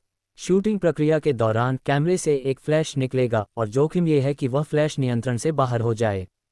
एक बार ऐसा होने पर उपयोगकर्ता खुद उस फोटो के भीतर फंस जाएगा, अधीरा ने समझाया। ये सुनकर रोहित हंस पड़ा। तो इस कैमरे को पकड़ना एक भयंकर भूत के साथ जुआ खेलने जैसा है। लेकिन अगर बात सिर्फ इतनी ही होती तो इस घोस्ट कैमरा को यहाँ सील करके नहीं रखा जाता। आखिरकार एक भयंकर भूत को कैद करने के लिए कुछ साधारण लोगों की बलि देना फायदेमंद सौदा लगता है। निश्चित रूप से इसके अन्य खतरे भी होंगे। वाकई हैं, लेकिन मैं उनके बारे में ज़्यादा नहीं जानता। मुझे बस इतना पता है कि हर बार फोटो खींचते समय लेंस कुछ अजीब चीज़ों से धुंधला हो जाता है। कभी कभी एक गैर मौजूद हाथ फोटो में आ जाता है, दूसरी बार एक दूसरी परछाई दिखाई देती है, कभी कभी फोटो इतनी धुंधली आती है जैसे कोई चीज़ शॉट में हस्तक्षेप कर रही हो, अधीरा ने कहा। अधीरा ने कमरे में रखे कैमरे पर नज़र डाली। मुझे डर है कि यह एक संभावित त्रासदी हो सकती है, और भूत के पूरे शरीर को कैद करने की कम सफलता दर को देखते हुए इसे उपयोग के लिए मंजूरी नहीं दी गई। हालांकि कभी कभी यदि आप भाग्यशाली हैं तो ये लड़ाई का पासा पलट सकता है, क्योंकि साधारण लोग भी इसका उपयोग कर सकते हैं। आप जिस संभावना की बात कर रहे हैं वह बहुत अधिक नहीं लगती, अन्यथा इसका उपयोग बहुत पहले ही कर लिया गया होता, रोहित ने टिप्पणी की। इसीलिए मैंने इसे नंबर 1 कमरे में रखा है, क्योंकि अगर वास्तव में कोई दूसरा रास्ता न बचा हो तो मैं इसके उपयोग की अनुमति दे दूंगा, अधीरा ने कहा। यह आखिरी रास्ता है, मैं दूसरों को देखना जारी रखूंगा, रोहित ने कहा। इसके साथ ही वह अगले कमरे की ओर बढ़ गया। फिर भी घोस्ट कैमरा ने उसे लुभाया तो था। अगर उसे कभी किसी ऐसे भयंकर भूत का सामना करना पड़ा जिसका कोई समाधान न हो, तो मरने का इंतजार करने के बजाय वह कैमरे से अपनी किस्मत आजमाना पसंद करेगा। यदि वह सफलतापूर्वक भूत के पूरे शरीर को कैद कर सका और फ्लैश के बेकाबू होने के खतरों से बच गया तो वह जीवित रह सकता था। यह एक ट्रम्प कार्ड रखने जैसा था, लेकिन यहाँ नया होने के कारण उसे लगा कि उसे और अधिक देखने की ज़रूरत है। रोहित ने सोचा कि उसे ऐसी चीज़ चाहिए जो उसे सुरक्षित रखे, न कि उसे खतरे में डाले। आखिरकार नदी किनारे बार बार टहलने पर जूते गीले होने ही हैं। अपनी जान के साथ अक्सर जुआ खेलने पर आप किसी न किसी मोड़ पर विफल जरूर होंगे, इसलिए सुरक्षित रहना विशेष रूप से महत्वपूर्ण था। वह दूसरे कमरे तक पहुंच गया था। रोहित ने छोटी कांच की खिड़की से झांका और देखा कि अंदर क्या है। यह एक छोटा नाजुक लकड़ी का बक्सा था जिसे वह पहली नज़र में पहचान नहीं पाया। वह बक्सा क्या है? रोहित ने पूछा। एक टोन म्यूजिक बॉक्स, 8 धुनों वाला संगीत बॉक्स, अधीरा ने सहजता से उत्तर दिया। वह जानकारी से भली भांति परिचित था। एक बार खोलने के बाद इसके अंदर से संगीत बजने लगेगा। जब तक संगीत बजता रहेगा, एक टोन म्यूजिक बॉक्स को पकड़े हुए व्यक्ति की मृत्यु नहीं होगी, चाहे उसके सामने सबसे भयानक भूत ही क्यों न हो। इसका परीक्षण किया जा चुका है और अन्य लोग पहले भी इसका उपयोग कर चुके हैं। भूत मोमबत्ती, घोस्ट कैंडल के समान? रोहित ने पूछा। बिल्कुल नहीं, घोस्ट कैंडल केवल आपको भूतों के हमले से बचाती है, लेकिन एक टोन म्यूजिक बॉक्स ये गारंटी नहीं देता कि आप पर हमला नहीं होगा, ये बस ये गारंटी देता है कि आप मरेंगे नहीं। साथ ही यह अविश्वसनीय रूप से लंबे समय तक चलता है। इसकी सीमा का परीक्षण नहीं किया गया है, लेकिन यह निश्चित रूप से आपको कई दिनों तक सुरक्षित रख सकता है, अधीरा ने समझाया। रोहित ने अपनी आंखें सिकुड़ी। एक म्यूजिक बॉक्स जो गारंटी देता है कि आप मरेंगे नहीं, इसमें जोखिम क्या है? सभी अलौकिक वस्तुएं कुछ जोखिमों के साथ आती हैं, कुछ नियंत्रणीय होती हैं, अन्य नहीं। ठीक वैसे ही जैसे उसके घर में मौजूद भूत दर्पण, घोस्ट मिरर, जो मुर्दों को जीवित कर सकता है, लेकिन एक बड़ी कीमत पर इसके लिए एक भयंकर भूत को मुक्त करना पड़ता है। ये जोखिम वह खुद नहीं उठाता, इसलिए ये सहनीय है। लेकिन घोस्ट कैमरा जैसी चीज़ मुसीबत वाली है, अगर चीज़ें गलत हुई तो वह मर सकता है। हम अभी तक नहीं जानते। अधीरा ने एक पल के लिए सोचा। हम केवल इतना जानते हैं कि जिन लोगों ने अपने जीवन को बढ़ाने के लिए एक टोन म्यूजिक बॉक्स का उपयोग किया है, जिनमें भूत संचालक भी शामिल हैं, वे सभी मर चुके हैं। उनकी मृत्यु के कारण बहुत अजीब थे। मुख्यालय द्वारा अंतिम भूत संचालक को बचाने के प्रयासों के बावजूद जिसने इसका उपयोग किया था, वे सभी विफल रहे। ये चीज़ एक समझ से बाहर का शाप लेकर चलती है, और ये देखते हुए कि यह कितनी आसानी से मृत्यु का कारण बन सकती है, इसे सील कर दिया गया था। इसका उपयोग घोस्ट कैमरा के साथ मिलाकर कैसे किया जा सकता है? रोहित ने अपनी नज़रें तिरछी कीं। म्यूजिक बॉक्स द्वारा दी गई अमरता घोस्ट कैमरा के दुष्प्रभावों की भरपाई कर सकती थी। ये कम समय के लिए एक समाधान था, हालांकि बाद में व्यक्ति म्यूजिक बॉक्स के शाप से मारा जा सकता था, लेकिन कम से कम उस पल के लिए यह उसे जीवित रख सकता था। इस बिंदु पर अरूप गुप्ता बोले, मैंने ऐसे संयोजन पर विचार किया है, इसलिए मुख्यालय ने इन दो वस्तुओं को कमरे 1 और 2 में रखा है। यदि उन्हें सक्रिय करना है तो उन्हें एक साथ करना सबसे अच्छा है। कम से कम हम एक व्यक्ति की कीमत पर एक भयंकर भूत को सफलतापूर्वक कैद करना सुनिश्चित कर सकते हैं। हाँ, ये दो वस्तुएं महत्वपूर्ण समय में जीवन रक्षक हो सकती हैं, यहाँ तक कि स्थिति को भी बदल सकती हैं। अधीरा ने सिर हिलाया। मुझे अन्य वस्तुओं को देखना जारी रखने दें, रोहित ने फैसला किया और आगे बढ़ गया। Episode 504 the choice of items. Rohit को लगा कि मुख्यालय अभी भी ज़रूरत से ज़्यादा सावधानी बरत रहा है। हालांकि यहाँ रखी कई वस्तुओं में संभावित खतरे और आतंक थे, लेकिन यदि उनका सही ढंग से उपयोग किया जाए तो वे भूत संचालकों घोस्ट हैंडलर्स को जीवित रहने की आशा दे सकते हैं। नियंत्रण खोने और यहाँ सील होने की चिंता करने के बजाय उनका सक्रिय रूप से उपयोग करना बेहतर होगा। वह पहले भी भूत दर्पण, घोस्ट मिरर, घोस्ट कैबिनेट और यहाँ तक कि भूत रस्सी, घोस्ट रोप और मानव त्वचा पत्र के संपर्क में आ चुका था। इन खतरनाक वस्तुओं ने उसके लिए बहुत सारी मुसीबतें और जोखिम पैदा किए थे, लेकिन उन्होंने ही उसे अब तक जीवित रहने में मदद भी की थी। यदि ये अलौकिक वस्तुएं न होती तो रोहित बहुत पहले ही मर चुका होता। हालांकि ऐसा लग रहा था कि मुख्यालय को अब होश आ गया है और उसने इन चीज़ों का उपयोग करने का निर्णय लिया है, और रोहित इसका पहला लाभार्थी बनता दिख रहा था। बेशक रोहित अच्छी तरह जानता था कि अधीरा द्वारा उसे इन चीज़ों तक पहुंच देना किसी अन्य मकसद से प्रेरित होगा। वे मकसद क्या थे, उसे इसकी परवाह नहीं थी।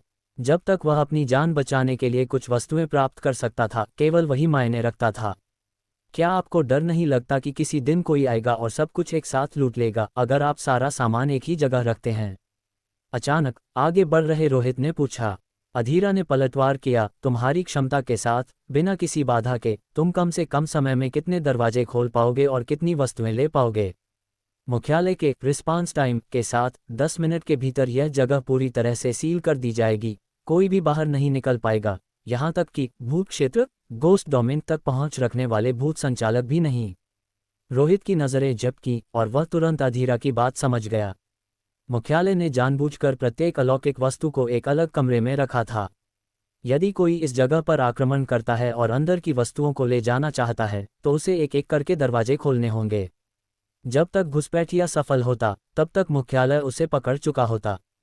वह क्या है? रोहित ने एक कमरे के अंदर रखे सोने के बक्से की ओर इशारा किया। वह ठीक से देख नहीं पा रहा था कि उसके अंदर क्या है। अधीरा ने नज़र डाली। अगर मुझे सही याद है तो उस कमरे में शव लपेटने वाला कपड़ा, कॉप्स रैपिंग क्लॉथ है, जिसका उपयोग लाशों को लपेटने के लिए किया जाता है। हालांकि इसका उपयोग भूतों पर उनकी गतिविधियों को पूरी तरह से दबाने के लिए किया जा सकता है। अब तक इसमें कोई विफलता नहीं हुई है, लेकिन इसमें थोड़ा समय लगता है। भूत रस्सी जैसी कोई चीज़? रोहित ने एक पल के लिए सोचा, लेकिन ये थोड़ा कम प्रभावशाली लगता है। एक शक्तिशाली भूत को लपेटने में समय लगता है। रुको, ऐसा लगता है कि कुछ भूत ऐसे भी हैं जो ज़्यादा हिलते डुलते नहीं हैं। अचानक उसे जेड सिटी के ग्रैंड एम्परर होटल में उस लंबी सड़ती हुई लाश की याद आई। वह भूत लकड़ी काटने वाला एक जंग लगा चाकू पकड़े हुए था जो पदचिह्नों में कदम रखकर मार सकता था, लेकिन उसकी कमी ये थी कि उसे स्थिर खड़े रहने की जरूरत थी। मैं अभी और देखूंगा, रोहित ने मन ही मन सोचा, लेकिन उसने शव लपेटने वाले कपड़े को नहीं चुना। इसका एकमात्र लाभ यह था कि यह पूर्ण दमन कर सकता था, लेकिन इसकी उपयोगिता बहुत सीमित थी। अधीरा ने कहा, कोई बात नहीं, आज तुम्हारे पास यहाँ घूमने के लिए पर्याप्त समय है, लेकिन केवल आज के लिए। यह एक अपवाद है जो मैं तुम्हारे लिए कर रहा हूँ, और मुख्यालय की ओर से एक इनाम भी। रोहित जैसे एक मेधावी सेवक के सामने वे कुछ समय और धैर्य खर्च करने के लिए तैयार थे, यहाँ तक कि अरूप गुप्ता और महेश बाबू को भी उसके साथ भेजा गया था। भूत कैमरा, 8 टोन म्यूजिक बॉक्स, शव लपेटने वाला कपड़ा, मानव त्वचा की लालटेन, शव पताका, कॉप्स बैनर। रोहित ने कई विचित्र वस्तुओं का सामना किया। उसे मानना पड़ा कि मुख्यालय की शक्ति वास्तव में महान थी, ऐसी नहीं जिससे एक या दो घमंडी भूत संचालक मुकाबला कर सकें। यदि उन्हें वास्तव में किसी अवज्ञाकारी भूत संचालक से निपटने की जरूरत पड़ी, तो रोहित का मानना था कि मुख्यालय इन डरावनी वस्तुओं का उपयोग करके बड़ी आसानी से ऐसा कर सकता है। रोहित की नज़र अचानक रुकी, और वह एक छोटे कमरे के दरवाजे के सामने रुक गया। कांच की खिड़की से उसने कमरे के अंदर एक दरवाजा खड़ा देखा। वह एक पुराना लकड़ी का दरवाजा था। दरवाजा सिंगल विंग्ड, एक पल्ले वाला था, लाल रंग से रंगा हुआ था, और जो बात ध्यान खींचने वाली थी वह ये कि दरवाजा जंजीरों में लिपटा हुआ था। जंजीरें खास तौर पर सोने से बनाई गई थीं। ऐसा लग रहा था कि मुख्यालय के लोग नहीं चाहते थे कि ये दरवाजा कभी खुले। रोहित ने इस दरवाजे पर इसलिए ध्यान दिया क्योंकि इसका रंग और शैली कुछ हद तक भूत कैबिनेट, गोस्ट कैबिनेट से मिलती जुलती थी। यह एक अत्यंत खतरनाक वस्तु है। अधीरा तुरंत पास आया और गंभीरता से कहा, अभिलेखागार में इसका नाम भूत द्वार, गोस्ट गेट रखा गया है। हालांकि यह सिर्फ एक लकड़ी का दरवाजा है, लेकिन जब इसे खोला जाता है तो इसमें से भयंकर भूत बाहर आते हैं। दूसरी तरफ का हिस्सा एक भयानक भूत क्षेत्र से जुड़ा हुआ लगता है। इसे कैद करने में कई जानें गई थीं, इसलिए सुरक्षा चिंताओं के कारण इसके उपयोग के आवेदन पर प्रतिबंध है। जैसे अधीरा की बातों को सच साबित करने के लिए रोहित ने देखा कि उस कमरे के अंदर पुराना लकड़ी का दरवाजा जोर जोर से हिल रहा था। दरवाजे की कुंडी को किसी चीज द्वारा घुमाया जा रहा था, जैसे दरवाजे के पीछे कोई चीज हो जो उसे खोलकर बाहर आने की कोशिश कर रही हो। लेकिन दरवाजे पर लिपटी सोने की जंजीरें उसे खुलने से रोक रही थीं। हालांकि तेज झटकों के कारण वह अभी भी कभी कभी थोड़ा सा खुल जाता था। दरवाजे की उस सक्रिय दरार के पीछे गहरा अंधेरा और ठंडक थी, जिससे एक गहरी सिहरन पैदा हो रही थी। चिंता मत करो, भूत तभी बाहर आएंगे जब दरवाजा पूरी तरह से खुल जाएगा। अगर यह सिर्फ एक दरार है या आधा खुला है तो भूत बाहर नहीं आएंगे, इसलिए भले ही यह कभी कभी शोर भरा लगता है, लेकिन यह वास्तव में बहुत सुरक्षित है। अधीरा ने कहा, इतना सब देखने के बाद क्या तुमने तय किया है कि तुम क्या लेना चाहते हो? आगे देखना बहुत सार्थक नहीं है, क्योंकि इस भूत द्वार के परे सब कुछ अत्यंत खतरनाक है। उनके संभावित उपयोगों की तुलना में उनसे होने वाले जोखिम कहीं अधिक हैं, और मेरा मानना है कि तुम्हें उनमें बहुत दिलचस्पी नहीं होगी। अधीरा को लगा कि अब सही समय है। वह चाहता था कि रोहित निर्णय ले। यदि वह एक वस्तु लेता है तो वह उसका व्यक्तिगत इनाम होगा। यदि वह 2 वस्तुएं लेता है तो इसका मतलब होगा कि रोहित ने टीम लीडर के पद की दौड़ छोड़ दी है। और यदि वह 3 वस्तुएं लेता है तो यह साबित होगा कि रोहित अरूप गुप्ता के साथ व्यापार करने के लिए तैयार है। यह एक स्वतंत्र चुनाव था। मुख्यालय का किसी भी चीज के लिए दबाव डालने का कोई इरादा नहीं था, जो अरूप गुप्ता के पहले के सुझाव के अनुरूप था, भारी लाभ देना। अधीरा ने भी दांव को अधिकतम तक बढ़ा दिया था, जिससे रोहित को कई सीलबंद अलौकिक कलाकृतियों में से स्वतंत्र रूप से चुनने की अनुमति मिल गई। इससे अधिक मूल्यवान कुछ नहीं था। लेकिन जब एक शीर्ष भूत संचालक को सुरक्षित करने की बात आती है तो इनमें से कोई भी चीज ज्यादा मायने नहीं रखती थी। आपको मुझे सोचने के लिए कुछ समय देना होगा, है ना? क्यों न हम आज यहीं रुकें और मैं आपको कुछ दिनों में जवाब दूंगा। रोहित ने कुछ देर विचार किया और फिर प्रस्ताव रखा, जब संदेह हो तो कुछ दिनों के लिए उस पर विचार करें। अधीरा थोड़ा स्तब्ध रह गया। उसे उम्मीद नहीं थी कि रोहित अपने फैसले में कुछ दिनों की देरी करेगा, क्योंकि उसका स्वभाव आमतौर पर तुरंत निर्णय लेने वाला था। ठीक है, लेकिन अगली बार तुम व्यक्तिगत रूप से यहाँ नहीं आ सकते। एक बार जब तुम अपना चुनाव कर लोगे तो मैं किसी के द्वारा वस्तुओं को तुम तक पहुँचाने की व्यवस्था कर दूंगा। मुझे कोई आपत्ति नहीं है, लेकिन अगर आप चाहते हैं कि मैं टीम लीडर की दौड़ छोड़ दूं तो आपको मुख्यालय से कुछ विनिमय करना होगा। रोहित की नज़रें चमकीं। वह क्या है? रोहित ने अधीरा की ओर ध्यान से देखते हुए कहा, मुझे मेरी ताबूत की कील वापस चाहिए। दाचांग शहर में मैंने मुख्यालय को भूखा भूत दिया था और मैंने उन्हें ताबूत की कील भी दी थी। यदि मुख्यालय भूखे भूत से निपटने का इरादा रखता है तो मुझे ताबूत की कील वापस मिलनी चाहिए। ये किसी भी हाल में रोहन के हाथों में नहीं जानी चाहिए। वह आदमी दिमाग से पैदल लगता है, वह सोचता है कि ताबूत की कील भूत दूत के मुद्दे को हल कर सकती है, लेकिन उसका असली मकसद भूत दूत नहीं है, वह ताबूत की कील पाना चाहता है। एक बार जब ताबूत की कील फ्रेंच सर्कल के किसी व्यक्ति के हाथ लग गई तो मुझे वास्तव में चिंता है कि वे मुझे खत्म कर देंगे। तो क्या इसी वजह से तुम रोहन की योजना के विरोधी हो? अधीरा ने पूछा। क्या मेरे जीवन और मृत्यु से जुड़ा मामला पर्याप्त कारण नहीं है? रोहित ने जवाब दिया। अधीरा ने विचार किया और कहा, अगर तुमने ये सोचा है तो मैंने भी सोचा है। यही वजह है कि मैंने रोहन की योजना को कभी मंजूरी नहीं दी। अगर वास्तव में योजना के लिए किसी निष्पादक को चुनने की बात आती है तो मैं केवल ली जून को चुनूंगा, उसे नहीं। हालांकि मैं समझ सकता हूं कि तुम्हें ताबूत की कील वापस क्यों चाहिए, क्योंकि तुमने ही इसे ढूंढा था।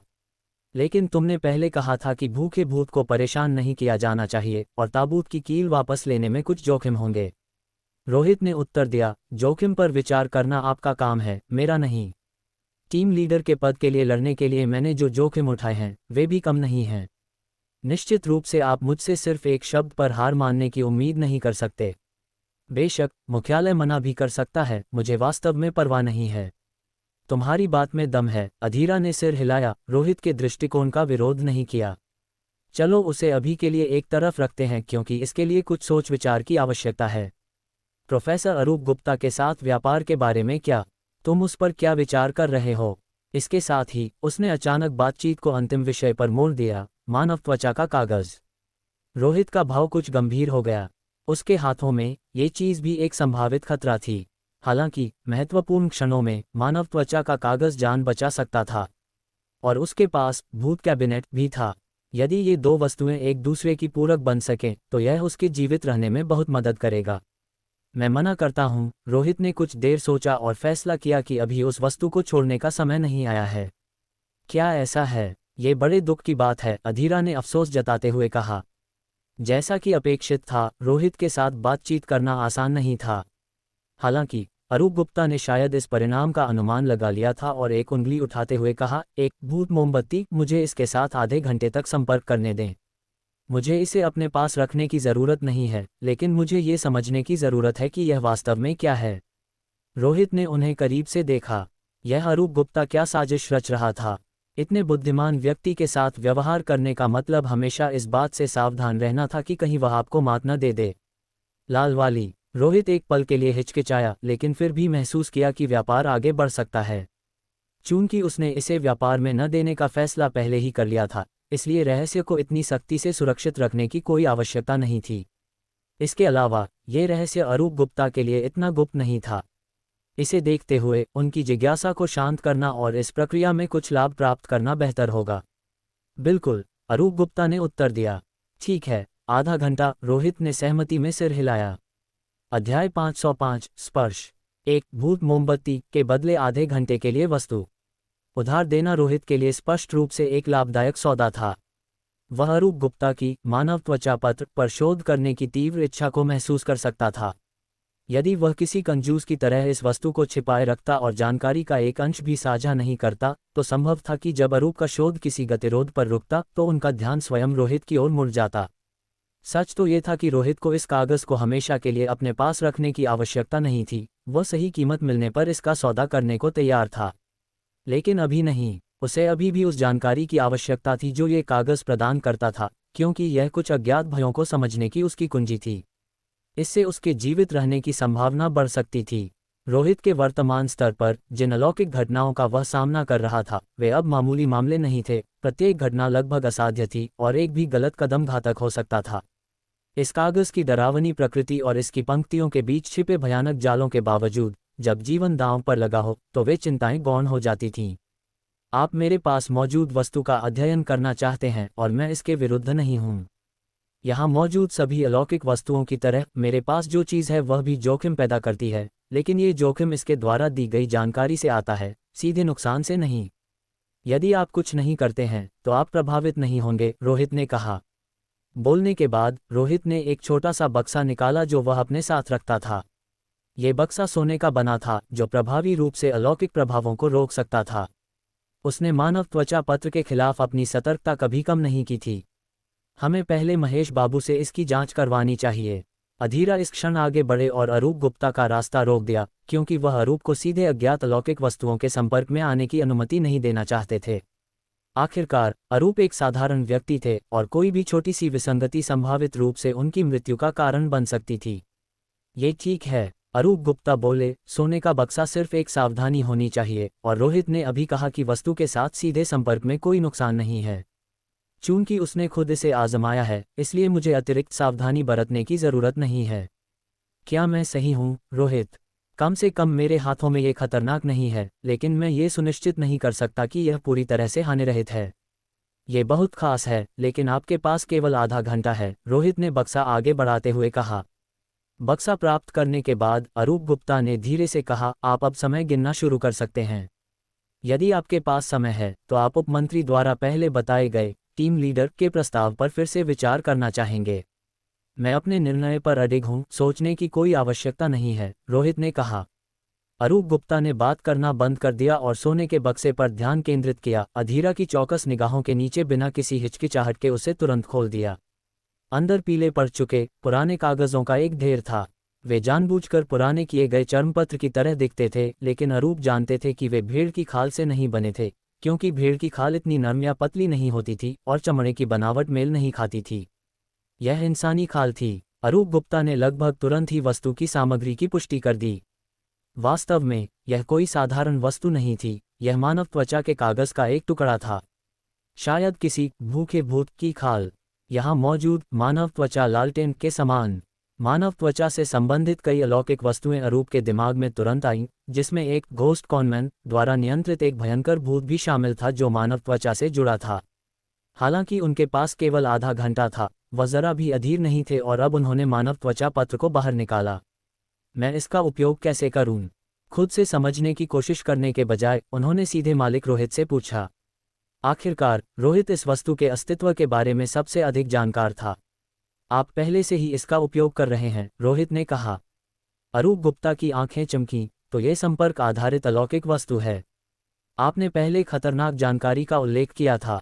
मुझे लगता है कि मैं इस वस्तु के सामान्य कार्य का अनुमान लगा सकता हूं। जल्द ही वह मानव त्वचा पत्र जो खाली था अब डरावने तरीके से लेखन प्रकट करने लगा। लिपि का दिखना बहुत व्यवस्थित था, जैसे कि कोई अदृश्य व्यक्ति कलम पकड़े हुए चर्मपत्र पर सावधानीपूर्वक लिख रहा हो। काले अक्षर साफ नहीं थे, कुछ टेढ़े मेढ़े थे, लेकिन किसी सामान्य व्यक्ति के पढ़ने में बाधा नहीं डाल रहे थे। मेरा नाम रोहित है और जब तक आप इस वाक्य को पढ़ेंगे तब तक मेरी मृत्यु हो चुकी होगी। पहला वाक्य यहीं अचानक रुक गया। फिर वह एक अजीब तरीके से गायब होने लगा, जैसे कोई उसे जल्दी से मिटा रहा हो, और जल्द ही सारा लेखन फिर से गायब हो गया। नया लेखन अपनी जगह बनाने लगा और अरूप गुप्ता के सामने प्रकट हुआ। मेरा नाम अरूप गुप्ता है और यदि आप इस वाक्य को पढ़ रहे हैं तो इसका मतलब है कि प्रयोग पहले ही विफल हो चुका है। अरूप गुप्ता का शांत चेहरा थोड़ा सा सिकुड़ा, मानो चर्मपत्र द्वारा बताए गए किसी संदेश ने उन्हें भीतर तक झकझोर दिया हो। रोहित चर्मपत्र पर लिखे शब्दों को नहीं देख पा रहा था, लेकिन उसने अनुमान लगा लिया कि कागज निश्चित रूप से अरूप गुप्ता को कुछ बहुत ही उपयोगी सुराग दिखा रहा होगा, उन्हें लुभाने की कोशिश कर रहा होगा। ये जानकारी से बना एक भयानक जाल था, जिसके भीतर चर्मपत्र का कोई डरावना उद्देश्य छिपा था। जो लोग इस चर्मपत्र के लिए नए होते हैं वे सबसे आसानी से इसके प्रभाव में आ जाते हैं, लेकिन एक बार जब आप सतर्क हो जाते हैं तो स्थिति बेहतर हो जाती है, बशर्ते आप इसके निर्देशों के अनुसार कुछ न करें। चर्मपत्र द्वारा निर्देशित हर कदम एक जाल हो सकता है, और जब ये जाल आपस में जुड़ जाते हैं तो वे अंततः चर्मपत्र के उद्देश्य को पूरा करते हैं। रोहित अब शायद ही कभी इस पर भरोसा करता था, केवल विशेष परिस्थितियों में ही वह इसके मार्गदर्शन पर विचार करता था। अरूप गुप्ता उस सामग्री में पूरी तरह खोए हुए लग रहे थे, उनकी निगाहें चर्मपत्र पर टिकी थीं और उनकी अपनी कहानी उभरती जा रही थी। रोहित ने इस पर केवल एक संक्षिप्त नज़र डाली, लेकिन आश्चर्य की बात यह थी कि इस समय चर्मपत्र घने लेखन से भरा हुआ था, जैसे सूचनाओं का सैलाब उमड़ पड़ा हो। ऐसा पहले कभी नहीं हुआ था जब तक वह रोहित के पास था। क्या ये चर्मपत्र अरूप गुप्ता को खुद पर विश्वास दिलाने की कोशिश कर रहा है? अगर ऐसा है तो ये दिलचस्प है, रोहित ने मन ही मन सोचा। अरूप की बुद्धिमत्ता के साथ चर्मपत्र द्वारा धोखा दिए जाने की संभावना बहुत कम है, जब तक कि जानकारी में इतना जबरदस्त मूल्य न हो जिसे अरूप छोड़ना न चाहें। लेकिन मैं ऐसा होने नहीं दूंगा। मैं इस चर्मपत्र को अरूप गुप्ता के हाथों में नहीं रहने दूंगा। रोहित ने अपना पूरा ध्यान अरूप गुप्ता पर नहीं रखा। इसके बजाय वह उपमंत्री की ओर मुड़ा। उपमंत्री, जे सिटी में अचानक हुई इस भूत दूत घटना के कारण मेरा कार्यक्रम पूरी तरह से अस्त व्यस्त हो गया है। मैं सोच रहा था, अगर कुछ खास महत्वपूर्ण न हो तो क्या मैं जल्दी दाचांग शहर लौट सकता हूँ। आखिरकार दाचांग शहर अभी बिना किसी नेता के है, और अगर यह खालीपन बहुत लंबा चला तो कुछ गलत होने पर जिम्मेदार कौन होगा। अधीरा ने कुछ क्षण विचार किया और कहा, कैप्टन की योजना चल रही है, क्या आपने कुछ और दिन जे सिटी में रुकने के बारे में नहीं सोचा? क्या कैप्टन की योजना के लिए उपस्थिति अनिवार्य है? क्या ये सिर्फ वोट डालने के बारे में नहीं है? रोहित ने पूछा। दाचांग शहर की पिछली घटना के नायक के रूप में हमने अभी तक आपको पुरस्कृत नहीं किया है। ये सब खत्म होने के बाद आप वापस लौट सकते हैं, अधीरा ने कहा। रोहित ने उत्तर दिया, मुझे लगता है कि मेरा लो प्रोफाइल रहना ही बेहतर है। आखिरकार जे सिटी की मेरी इस यात्रा ने काफ़ी लोगों को नाराज कर दिया है। इनाम की बात रहने देते हैं। बाद में मैं रणधीर के भूत को अपने साथ ले जाऊंगा। उसे ही मेरा इनाम समझें। अधीरा के चेहरे के हाव भाव बदल गए। उन्हें उम्मीद नहीं थी कि रोहित इस समय भी घोस्ट कॉनमैन कहे जाने वाले उस भूत पर नज़र गड़ाए हुए है, लेकिन चूंकि मामला खत्म हो चुका था, वह इसे और उलझाना नहीं चाहते थे। तो फिर ऐसा करते हैं, मुख्यालय का अभियान खत्म होने तक प्रतीक्षा करें और फिर आप अपने दम पर दाचांग शहर लौट सकते हैं। मैंने रणधीर के मामले में आपके अनुरोध को भी मंजूरी दे दी है। हालांकि भूत दूत की घटना अभी खत्म नहीं हुई है। यदि आप भूत पेंटिंग की घटना का उपयोग करने का इरादा रखते हैं तो इस अवधि के दौरान जोखिम है। केवल आपके लिए नहीं, बल्कि बाकी सभी को भी कुछ समय के लिए जे सिटी में ही रुकना होगा, उन्होंने आगे कहा। दाचांग शहर की पिछली घटना पर्याप्त सहायता न मिलने के कारण हुई थी। मुझे उम्मीद है कि आप इस पर गंभीरता से विचार करेंगे। ये घटना कब तक खत्म होगी? रोहित ने पूछताछ की। योजना अगले 3 दिनों के भीतर कार्रवाई करने की है और हमारा लक्ष्य इसे 7 दिनों के भीतर निपटाने का है, अधीरा ने जवाब दिया। इस पर विचार करते हुए रोहित ने कहा, उस स्थिति में मैं 7 दिन और रुकूंगा। मुझे आशा है कि सब कुछ सुचारू रूप से चलेगा। हालांकि मैं अगले अभियान में भाग नहीं लूंगा। ये ठीक है, मैं अगले ऑपरेशन के लिए किसी और की व्यवस्था कर दूंगा, अधीरा ने उत्तर दिया। आखिरकार आपको भी आराम की ज़रूरत है। क्या आप चाहेंगे कि मैं पूनम को कुछ छुट्टी दे दूं ताकि वह आपके साथ यहाँ घूम सके? रोहित हैरान हुआ, अगर मुझे आराम की ज़रूरत है तो आप पूनम को छुट्टी क्यों देंगे? क्या यह मेरे लिए चीज़ों को और अधिक परेशानी भरा बनाना नहीं है? अधीरा ने रोहित को एक अजीब भाव से देखा, लेकिन रोहित को भौहें सिकुड़ते और उलझन में देखते हुए ऐसा लगा कि वह वास्तव में इसके पीछे का संकेत नहीं समझ पाया। वह सचमुच एक समस्याग्रस्त युवक था। भूत संचालकों की अपनी ही विचित्रताएं होती हैं। अध्याय 506 भविष्य का भय। समय समाप्त। आधा घंटा पलक झपकते ही बीत गया और रोहित ने समय का पूरा ध्यान रखा था। जैसे ही समय पूरा हुआ, वह तुरंत बोल पड़ा। ऐसा नहीं था कि उसे 1 या 2 मिनट की परवाह थी, उसे चिंता इस बात की थी कि अरूप गुप्ता जितना अधिक शोध करेंगे, वे मानव त्वचा पत्र पर उतने ही निर्भर होते जाएंगे। एक बार जब उन्हें लगा कि इसके लाभ इसकी कीमत से अधिक हैं, तो इस बात की पूरी संभावना थी कि अरूप परिणामों की परवाह किए बिना इसे जबरदस्ती अपने पास रख लें। रोहित के शब्दों ने जमीन पर बैठे अरूप गुप्ता को होश में ला दिया। उन्होंने ऊपर देखा और कहा, भयंकर भूतों को नियंत्रित करने का जो तरीका तुम इस्तेमाल करते हो, वह इसी से आया है। इसने आपको क्या बताया? रोहित ने पूछा। वह सब कुछ जो मैं जानना चाहता था। अरूप गुप्ता ने धीरे से मानव त्वचा पत्र को मोड़ा। ये वाकई बहुत विशेष है। मैंने आज तक ऐसी अलौकिक वस्तु नहीं देखी, लेकिन अभी मैं ये निश्चित नहीं कर सकता कि इस पर दी गई जानकारी सत्य है या नहीं। इसे सत्यापित करने में कुछ समय लगेगा। तो आपके कहने का क्या मतलब है? रोहित ने सवाल किया। अरूप गुप्ता खड़े हुए और उन्होंने मानव त्वचा पत्र को सलीके से तह किया और उसे वापस बक्से में रख दिया। अब मुझे और किसी चीज़ की ज़रूरत नहीं है। मुझे बस धैर्यपूर्वक प्रतीक्षा करने की आवश्यकता है। समय मुझे पूरा सच बता देगा। रोहित की नज़रें थोड़ी घूमीं। उन अस्पष्ट शब्दों से यह अनुमान लगाना कठिन नहीं था कि इस व्यक्ति ने भारी मात्रा में जानकारी प्राप्त कर ली है। चूंकि चर्मपत्र ने अरूप गुप्ता को समझाने की कोशिश की थी, इसलिए उसने अनिवार्य रूप से कुछ मूल्यवान खुफिया जानकारी उजागर की होगी। इस बात को लेकर रोहित पूरी तरह आश्वस्त था। लेकिन अब इसके लिए मेरी ज़रूरत उतनी प्रबल नहीं रही। दिशा पहले से ही स्पष्ट है और इतना ही काफ़ी है। यदि मैं इस पर दिए गए मार्गदर्शन का पालन करना जारी रखता हूं, तो शायद मैं भी इसके जाल में फंस जाऊंगा और ऐसा होने की अनुमति नहीं दी जा सकती। अरूप गुप्ता ने अपनी बात पूरी करने के बाद सोने का बक्सा वापस रोहित की ओर फेंक दिया। ऐसा लगता है कि आपके मन में भी इसके प्रति सावधानी पैदा हो गई है, रोहित ने हल्की मुस्कान के साथ कहा। सावधानी नहीं, बल्कि भय। भविष्य का भय। अरूप गुप्ता का चेहरा भावशून्य था, उन्होंने अपनी भावनाओं को पूरी तरह से छिपा रखा था। चूंकि ऐसी बात है तो इस सौदे को पूरा माना जाए। मुझे लगता है कि अब काफी देर हो रही है और मुझे निकलना चाहिए, रोहित ने कहा। अरूप गुप्ता कुछ नहीं बोले। पास ही खड़े अधीरा ने तुरंत कहा, तुम्हें 1 हफ्ते तक जे सिटी छोड़ने की अनुमति नहीं है। अगर तुम उसके बाद जाना चाहते हो तो तुम्हें मुख्यालय को रिपोर्ट करनी होगी। इसके अलावा बाकी सब कुछ मैं सहन कर सकता हूँ। मैं समझ गया। और उप मंत्री जी, मेरी ओवरटाइम फीस मत भूलिएगा। 3 दिनों के भीतर उन वस्तुओं को पिंगोन होटल भेज दे जहां मैं रुका हूं। जहां तक इस जगह का सवाल है, यहां से मैं कौन सी वस्तु लूंगा, इसका फैसला मैं सोच विचार के बाद करूंगा, रोहित ने कहा। वह वहां और नहीं रुका। उसे ये दमनकारी और उदास वातावरण पसंद नहीं था, इसलिए वह तुरंत निकल गया। रोहित को जाते देख अधीरा ने गहरी भौहें सिकोड़ी। वह टीम लीडर का पद छोड़ने के बदले ताबूत की कील की वापसी चाहता है। ये हमारे सामने एक कठिन समस्या खड़ी करता है। मुझे लगता है कि यह एक उचित सौदा है, अरूप गुप्ता ने शांति से कहा। रोहित ने एक एस लेवल की अलौकिक घटना को सुलझाया है। मुख्यालय को स्वाभाविक रूप से इसके बदले कुछ समान मूल्य का देना ही होगा। इसके अलावा ताबूत की कील मूल रूप से उसी ने खोजी थी। ये समझा जा सकता है कि वह इसे दूसरों के हाथों में नहीं देखना चाहेगा। रोहित की पिछली चिंताएं जायज थीं। अगर फ्रेंड सर्कल के लोगों को वह मिल गई तो इसके बहुत बुरे परिणाम हो सकते हैं, अधीरा ने एक फीकी मुस्कान के साथ कहा।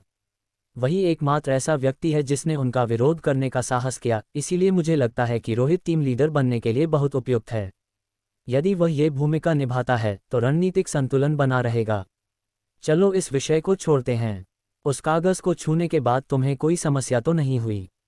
अधीरा ने पूछा। अरूप गुप्ता ने उत्तर दिया, कोई समस्या नहीं, बस थोड़ी थकान है। कम समय में इतनी बड़ी मात्रा में जानकारी को याद रखना काफी थका देने वाला होता है। तो तुम्हें वापस जाकर जल्दी आराम करना चाहिए, अधीरा ने कहा। जल्द ही समूह वहां से चला गया। हालांकि अधीरा कुछ चिंतित थे। रोहित अंततः तिजोरी से कौन सी अलौकिक वस्तु चुनेगा? यदि कुछ खास वस्तुएं ले ली गईं तो वे बहुत खतरनाक हो सकती हैं। उन्हें उम्मीद थी कि रोहित का चुनाव रूढ़िवादी और सुरक्षित होगा। रोहित मुख्यालय के विश्राम क्षेत्र में नहीं रुका। वहां से निकलने के बाद उसने मुख्यालय ही छोड़ दिया, क्योंकि आगे की कार्रवाइयों से उसका कोई लेना देना नहीं था। उसे अपने कुछ निजी मामलों को निपटाना था। हालांकि मुख्यालय छोड़ते समय वह अपने साथ एक सोने का बक्सा ले गया। उस बक्से में रणधीर का भूत कैद था। चूंकि वह अधीरा के साथ एक सहमति पर पहुंच चुका था, इसलिए ये स्वाभाविक था कि इस चीज को यहां नहीं छोड़ा जा सकता था। दोपहर में रोहित अकेले ही पिंगोन होटल के अपने कमरे में लौट आया। उसने जल्दी से कुछ कागज और एक कलम ढूंढी और उन अलौकिक वस्तुओं के बारे में जानकारी दर्ज करना शुरू कर दिया जिनका सामना उसने मुख्यालय में किया था। हालांकि वह बहुत सी चीजें भूल चुका था, फिर भी उसे कुछ मुख्य वस्तुएं याद थीं। कई महीने पहले रोहित ने अपना स्वयं का अलौकिक अभिलेखागार बनाना शुरू किया था। जिन घटनाओं और महत्वपूर्ण वस्तुओं का वह सामना करता था, उनका बैकअप रखना ताकि वह खाली समय में उनकी समीक्षा कर सके, उसके जीवित रहने की संभावनाओं को बढ़ा सकता था। क्योंकि रोहित को यह भी महसूस होता था कि अलौकिक घटनाएं कुछ खास तरीकों से एक दूसरे से जुड़ी हुई थीं। इसका सबसे प्रत्यक्ष प्रमाण जेड सिटी की घटना थी। खून से सने पुराने अखबार का मालिक, वह भूत जो यादों के साथ छेड़छाड़ कर सकता था, घोस्ट फेस की तलाश में था। इत्तेफाक से टोन कियान का घोस्ट फेस, साथ ही वह घोस्ट फेस जो उसने प्रेतवाधित बस से प्राप्त किया था, उसके निशाने पर थे। इस घटना को उसके द्वारा रोका गया था, जिससे भूत को उसका घोस्ट फेस प्राप्त करने से रोक दिया गया। लेकिन अलौकिक घटनाएं सिर्फ 1 या 2 घटनाएं नहीं थीं। उसने एक भूत को उसके पहेली के टुकड़े प्राप्त करने से रोक दिया, जबकि अन्य लोग शायद उन्हें रोकने में सक्षम न हों।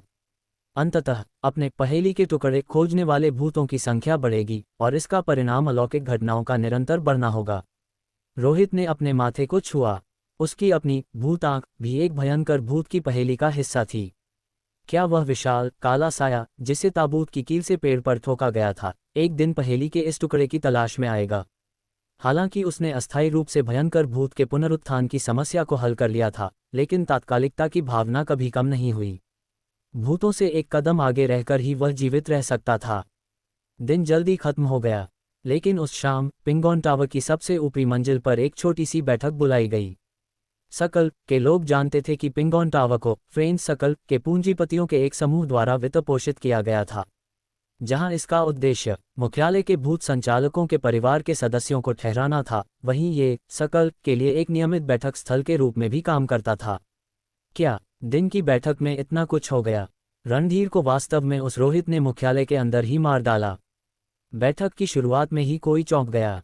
धिक्कार है, कैप्टन की योजना अभी शुरू ही हुई थी और हमने एक महत्वपूर्ण व्यक्ति को खो दिया। मुख्यालय में किसी ने कार्रवाई करने की हिम्मत की और किसी ने इसे रोका नहीं। उस समय वहां हमारे काफी लोग होने चाहिए थे। सिगरेट का कश लगाते हुए किसी ने शिकायत की, तुम उस संघर्ष को कैसे रोक सकते थे जो कुछ ही मिनटों में खत्म हो गया? और किसकी हिम्मत होती रोकने की? वह आदमी घोस्ट आय रोहित है। कुछ दिन पहले भूतदूत की घटना को उसने व्यक्तिगत रूप से संभाला था। उसने अरूप गुप्ता, ली जून, फैंग क्वान और कई अन्य लोगों को बाहर निकाला। आज का रोहित अब देहात का कोई नासमझ बच्चा नहीं रहा। मीटिंग टेबल पर मेरा उससे सामना हुआ था और वह मुझ पर कूदने और मुझे खत्म करने के लिए तैयार था। मेज पर बैठा रोहन खराब मूड में था, उसका चेहरा काला पड़ा हुआ था। मुख्यालय ने इस पर क्या कार्रवाई की? मुख्यालय के भीतर एक भूत संचालक की हत्या। अधीरा चुप तो नहीं रह सकता था। सूट पहने एक थोड़े अधिक वजन वाले मध्यम आयु वर्ग के व्यक्ति ने पूछा।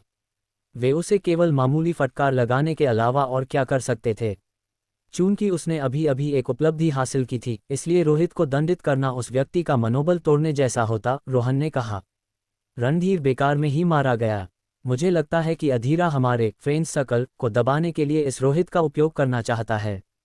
मध्यम आयु वर्ग के व्यक्ति ने गंभीर आवाज में बात की। वह शक्तियों को संतुलित करना चाहता है और रोहित उसके हाथ में एक अच्छा चाकू है, एक आवेगी युवा जिसके पास कम बुद्धि है। अधीरा निश्चित रूप से उसका फायदा उठाएगा। शायद, रोहन ने कहा, लेकिन वह आवेगी है या नहीं, मैं नहीं जानता। मैं जो जानता हूं वह यह है कि वह एक बड़ा खतरा है और बहुत से लोगों ने उसका समर्थन किया। ली जुन, फैंग क्वान, काओ यांग और वह जोंगशान।